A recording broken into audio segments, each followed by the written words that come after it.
నమస్తే, welcome to our channel. ప్రస్తుతం మనతో కేరళ గురుజీ శివ నరసింహన్ తంత్రి గారు ఉన్నారు. వారితో మాట్లాడదాం. నమస్తే గురుగారు. గురుగారు, పిల్లలకి ఎగ్జామ్స్ దగ్గరికి వచ్చేస్తున్నాయి. ఇంక మార్చి అంటే ఎగ్జామ్స్ హడావుడు మొదలవుతూ ఉంటుంది. సో ఇప్పుడు పిల్లలు చాలా కష్టపడి చదవాలి.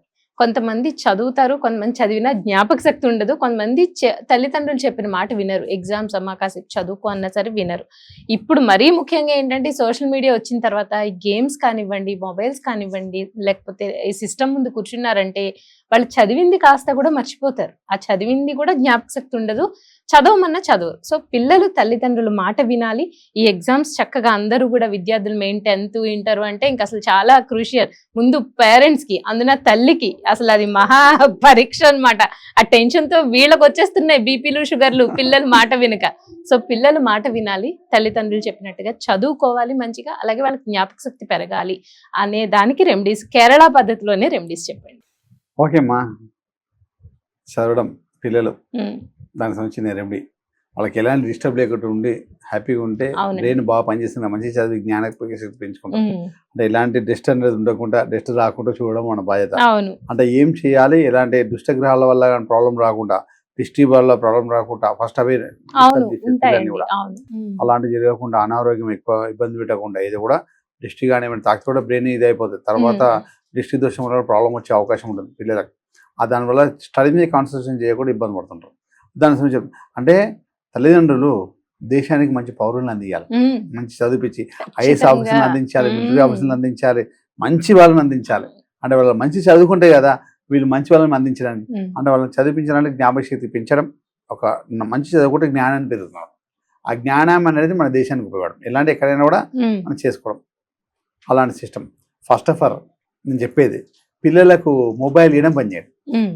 మొబైల్ వచ్చేసి రాహువుకు సంబంధించింది. మొబైల్ రాహువుకు సంబంధించి టీచర్స్ కూడా చెప్పేది, టీచర్స్ కానీ కాల్స్ కానీ ఎవరైతే స్కూల్ వాళ్ళు కూడా చెప్పేది అంటే ఈ ఆన్లైన్ స్టడీస్ చేయకూడదు. ఆన్లైన్ స్టడీస్ ఏంటంటే రాహుకు, మొబైల్ చదివితే మొబైల్ ఏంటంటే రాహుకు సంబంధించింది. ఏదైనా సరస్వతి బ్రహ్మ ఇద్దరు కలవాల్సిందే. పేపరు కలం కలిస్తే సరస్వతి బ్రహ్మ కలిస్తేనే ఆ జ్ఞానం అనేది పెరుగుతుంది. ఈ రెండు కలవాలి. మొబైల్ వచ్చి రాహుకు సంబంధించింది, ఇదేమో బుధుడికి సంబంధించింది.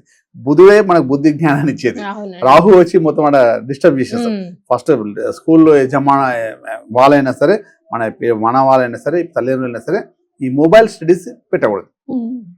మొబైల్ స్టడీస్ వల్ల ఏమైతే రాహు ప్రాబ్లం ఇచ్చేసి రాహు నీచంగా వెళ్ళిపోయి మనం అందరినీ ఇబ్బంది పెట్టేస్తారు. తర్వాత స్టడీ చేయడం బ్రెయిన్స్ అని ఖరాబ్ అవ్వడానికి వేరే విధంగా ఇది సంబంధించింది. నెక్స్ట్ బుక్ పెన్ను కలిపితేనే మన జ్ఞానం బాగా పెరుగుతుంది అన్నమాట. అంటే ఇప్పుడు మీరు మొబైల్ ఇవ్వద్దు అని ఈజీగానే చెప్పారు, కానీ వాళ్ళు వినరు కదా అండి. పేరెంట్స్ ప్రతి ఒక్కళ్ళు చెప్తారు, ఫస్ట్ వాళ్ళు దాన్ని అర్థం చేసుకునే స్థితి రావాలి. దానికి నాకు అదే దాన్ని చెప్తాను సిస్టర్ చెప్పి మొబైల్ దగ్గర పోకుంటే ఏం చేయాలో కూడా చెప్తాను. అదే కావాలి ముఖ్యంగా. ఎందుకంటే కొన్ని సిస్టమ్ అలా ఉంటాయి. అయితే మనము ఈ పిల్లలు చదువుకునే స్టడీ రూమ్ కావచ్చు, పిల్లలు ఒకసారి హాల్లో చదువుతారు, ఎక్కడో చదువుతారు. ఒక్కొక్కరి పిల్లలకు ప్రత్యేకంగా స్టడీ రూమ్ ఉంటుంది, ఆడ కూకొని అందరూ చదువుతారు, అది విషయం. తర్వాత ఇంట్లో ఎక్కడ చదువుకున్నా సరే ఒక దగ్గర ఒక ప్లేస్ అనుకోండి, ఒక ప్లేస్ అనుకోండి. హాల్ అయితే ఈ ప్లేస్ లో చదవమని చెప్పండి, రూమ్ అయితే ప్లేస్ లో అన్ని చదవండి. అంటే చదివే అదే ప్లేస్ ఎందుకు డిసైడ్ చేయమని అంటే అందులో ఒక ఆడ పెట్టి ఒక వస్తువు గురించి చెప్పాలి కాబట్టి దాన్ని అక్కడికి పట్టుకుని తిరగలేదు కాబట్టి చెప్తాను. దీన్ని మన ప్లేస్ లో ఒక గాజు బౌలే ఉండాలి. దాంట్లో సైంధవలం రాక్ సాల్ట్ ఉంటుంది కదా, పింక్ కలర్ సాల్ట్ ఉంటుంది కదా, pink colour salt, rock salt మనము ఒక బౌల్ మళ్ళీ పౌడర్ గా సన్నగా తీసుకోవద్దు, ఇట్లా దొడ్డు దొరికిన రాక్ గానే ఉండాలి. ఓకే, దొడ్డు దొరికిన ఉండాలి. ఇందులో లవంగాలు, పువ్వుతో ఉన్న లవంగాలు, ఇట్లా ఇట్లా మంచి నిండుగా ఉండే పువ్వుతో ఉన్న లవంగాలు 11 వేసేయాలి. దీంట్లో 11 ఇట్లా 11 లవంగాలు వేసేసేయాలి. వేసేసి ఏదైతే స్టడీ చూస్తారో ఆ స్టడీ దగ్గర అలా పెట్టేసి, ఇది ఖచ్చితంగా అమావాస్య రోజే పెట్టాలి. ఖచ్చితంగా ఏ రోజైనా రాని అమావాస్య, ఆ రోజు అమావాస్య రోజు ఆ పిల్లలు స్టడీ చదువుకున్న రూమ్ లో పెట్టేయాలి. అది పెట్టేసేయాలి. ఇక్కడ చదువుతారు ప్లేస్ డిసైడ్ చేసుకుని ఆ రాక్ సాల్ట్ తీసుకుని చదివి అది పెట్టేసాడు. అయితే దానివల్ల ఏంటంటే వాళ్ళ బుర్రలో నెగిటివ్ వెళ్ళిపోవడం, ఆ రూమ్ లో నెగిటివ్ వెళ్ళిపోవడం, వాళ్ళ ఏదైతే నెగిటివ్ వాళ్ళ ఆలోచన నెగిటివ్ గా మారడం, అది చెట్టు వెళ్ళిపోతాయి కదా, మనకి బ్రెయిన్ లో మంచి వస్తుంది. తర్వాత జ్ఞాపక శక్తి ఎక్కువ పెరగడం, అంటే వేరే ఎంత నెక్స్ట్ అంత లోపల జ్ఞాపకం మీద ఉంటుంది, వేరే ఆలోచన వేరే దగ్గర వెళ్ళిపోతుంది. అందునుంచి అవంతా క్లియర్ గా ఫ్రెష్ అయిపోయిందంటే అన్ని విధాలు జ్ఞాపకం పెట్టుకుంటూ అలా అనేది ఇది ప్రతి అమావాస్య తీసి పడేయాలి, మళ్ళీ బయట వాటర్ లో పడేయాలి.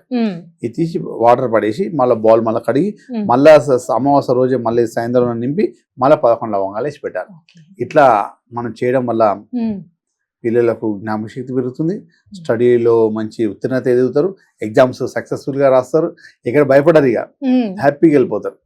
అంటే వారికి ఏది అనుకోకుండా బయటికి వెళ్ళారు పిల్లలు స్కూల్లో ఉంటారు, మనమే అనుకోవచ్చు, మన ఫ్రెండ్స్ అనుకోవచ్చు, అబ్బా పిల్లగాడు ఎంత బాగుండు మంచిగా యాక్టివ్గా ఉండాలి ఆ డిస్ట్రిక్ట్ కూడా పడవచ్చు. దానివల్ల ఫిల్టర్ చేస్తుంది, ఇది ఫిల్టర్ చేస్తున్నమాట. దాని పిల్లలకున్న దారిలో వస్తూ పోయేటప్పుడు ఎన్నో గ్రహాలు దుష్టగ్రహాలు ఎన్నో ఉంటాయి, అలా పిల్లలకు ఇబ్బంది పడడం అలాంటి ఏం జరగకుండా పిల్లలు ఎంత యాక్టివ్ ఉంటారు. ఆ టైంలో అదే అమావాస్య రోజు అలా పెట్టడం, అమావాస్య రోజే అంటే అదే రోజు అదే పెట్ట నెల 1 month ఈ అమావాస్య పెట్టడం, మళ్ళీ వచ్చి అమావాస్య తీసి పడే వాటర్ పడేయాలి. మళ్ళీ ఇది బాల్ వాడొచ్చు, కాకపోతే కడిగి మళ్ళీ శుద్ధి చేసుకొని మళ్ళీ 1-2 hours తర్వాత పెట్టాలి, అప్పుడు పెట్టకూడదు. 1-2 hours గ్యాప్ ఇవ్వాలి, అంటే 180 నిమిషాలు గ్యాప్ ఇవ్వాలి. 3 hours అన్నట్టు 108 లెక్క 180 నిమిషాలు 180 నిమిషాలు గ్యాప్ అదే అమావాస్య రోజు అదే మార్నింగ్ తీసారనుకోండి ఏముంది ఈవినింగ్ పెట్టుకోవచ్చు కదా. అంటే ఒకటి పెట్టినప్పుడు పెట్టకుండా కొంచెం 180 నిమిషాల తర్వాత ఎప్పుడైనా పెట్టచ్చు గ్యాప్ ఇచ్చి సాయంత్రం పెట్టు. పొద్దున సాయంత్రం గురుగారు సాయంత్రం అమావాస్య ఉంటుంది అంటే 180 నిమిషాలు గ్యాప్ అంతే అంటే కదా అట్లా టైం చూసుకుంటే సరిపోతుంది. ఎలాగూ మనకు అమావాస్య ఒక రోజు ఉంటుంది కాబట్టి అది ఉదయం సాయంకాలం అనేది మన అడ్జస్ట్మెంట్ కదా అండి.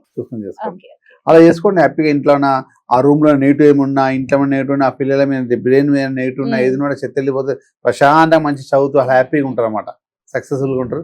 అదే విధంగా వాళ్ళకు చదువుకోవడానికి మంచి హెల్తీ ఫుడ్ ఇవ్వండి. ఆ సమయం ఎగ్జామ్ టైంలో హెల్తీ ఫుడ్, మంచి సిస్టమ్స్ ఏదైతే మన ప్రత్యేకంగా మీరు వండి అంటే ఇంట్లో అయితే ఉంటాయి కదా, అదే ఏదో పోషకాల విలువలు ఏదైనా బ్రెయిన్ సంబంధించిన బయట అంటే ఎందుకు ఫుడ్ గురించి ఎందుకు మాట్లాడుతున్నా అంటే అలాగే చాక్లెట్స్ ఉండడం, బిస్కెట్స్ ఉండడం అనేసాను కూడా, దానివల్ల బాడీకి ఏ ఉపయోగం ఉండదు. సో మంచి హెల్తీ ఫుడ్ సంబంధించి ఇంట్లో ప్రిపేర్ చేసి వాళ్ళకి పెట్టండి. వాళ్ళు ఎంత చదవాలనుకున్నాం వాళ్ళ బాడీ కూడా సహకరించాలి కదా, సహకరిస్తేనే వాళ్ళు చదువుతారు. బ్రెయిన్ మెమొరీ పెరగాలి, ఇవన్నీ ఉండాలి. కాబట్టి వారి బాడీని సహకరించడానికి రెడీ చేయాలి, వాళ్ళ బ్రెయిన్ మంచి షార్ప్ రెడీ చేయాలి, మన ఫుడ్ లో కూడా బలం ఇవ్వాలి. అయితే కేరళలో ఫుడ్ కి సంబంధించి తెలివితేటలు చాలా ఎక్కువ ఉంటాయి అంటారు కదా, సో ఆ ఫుడ్ స్పెషాలిటీ ఆ పిల్లలకి చెప్పండి. మీరు ఏ ఫుడ్ తినడం స్పెషల్ గా ఒక ఫుడ్ చెప్పండి, ఈ ఫుడ్ తినడం వల్ల జ్ఞాపక శక్తి లేకపోతే తెలివితేటలు పెరుగుతాయి. ఎందుకంటే కేరళ అంటేనే తెలివితేటలు చాలా ఎక్కువ ఉంటాయి, బికాస్ వాళ్ళు ఫుడ్ గురించి అని చెప్తారు. అంటే యాక్చువల్ కేరళ ఏం చేస్తారంటే స్టార్టింగ్ మార్నింగ్ నుంచి మొదలు పెడితే నైట్ దాకా ఆరోగ్య సంబంధించిన ఫుడ్ ఉంటుంది అంతా. ఇది అంటే ఏ ఫుడ్ తినా ఆరోగ్యపరంగా ఉంటుంది. ఫాస్ట్ ఫుడ్ కల్చర్ తక్కువ, ఫాస్ట్ ఫుడ్ అసలు అక్కడ వెళ్ళిన కూడా వెళ్ళారు. మార్నింగ్ ఇంట్లో ప్రిపేర్ నుంచి మొదలు పెడితే సాయంత్రం వరకు ప్రతి ఒక్కటి కూడా ఇంట్లోనే రెడీ చేసుకుంటారు. అంటే మొత్తం అంటే దుంపలకు సంబంధించింది, చెక్క అంటారు, కప్ప అంటారు, ఇలా ఉంటారు కదా. తర్వాత పనస పండుగ సంబంధించింది, ప్రత్యేకంగా మంచి బ్రెయిన్ పవర్ ఉండేది కొబ్బరి నుండి ఎక్కువ వాడతారు, కొబ్బరి. అది ఇంకోటి కేరళలో బాస్మతి శక్తి భూమిలో ఉంటుంది, ఇవన్నీ కూడా బ్రెయిన్ సంబంధించింది ఉంటుంది అనమాట. అన్ని ప్రతి ఒక్క ఫుడ్ కానీ, అప్పం కానీ, పుట్టు కానీ, ఇడియప్పం కానీ, ఓవరటి కానీ, ఇవన్నీ కూడా ఆరోగ్యమే. ఓవరటి చేస్తారు. ఓవరటి ఎట్లుంటుంది, మంచి బియ్యం పిండిని పెట్టేసి దాంట్లో కొబ్బరి పాలతో చేసి కొబ్బరి కూడా వేసేసి అది ఓవరటి చపాతి రెడీ చేసేస్తారు. అది మంచి హెల్తీ ఫుడ్. పుట్టు కూడా అంతే కదా, మంచి గోధుమ పుట్టు అవన్నీ రెడీ చేసి దాని బలాన్ని ఇచ్చేసి, గోధుమని ఎంత బలం, దాంట్లో కొబ్బరి వేసి అవన్నీ చేసి మళ్ళీ ఇస్తారు. ఇడియప్పం కానీ, అప్పం అయితే మంచి కొబ్బరి పాలతో బియ్యం పిండితో చేస్తారు, అది మంచి ఫుడ్, హెల్తీ ఫుడ్. అట్లా కేరళకు భోజనం కూడా మంచి రెడ్ బ్లాక్ రైస్ తోటి మంచి రైస్, మంచి హెల్తీ ఫుడ్. తర్వాత అన్నం కొంచెం తిని ఆకుకూరలు కానీ కాయగూరలు 4 రకాలుగా ఉంటాయి. అవిల్ అంటే 10 రకాల ఆకుకూరలు కాయగూరలు చేసేది. తోరణ అంటే మంచిగా అన్ని కూడా ప్రతి ఒక్కటి కూడా అంటే చాలా కూరగాయలతో చేస్తారు కదా అండి. ఇవన్నీ కూడా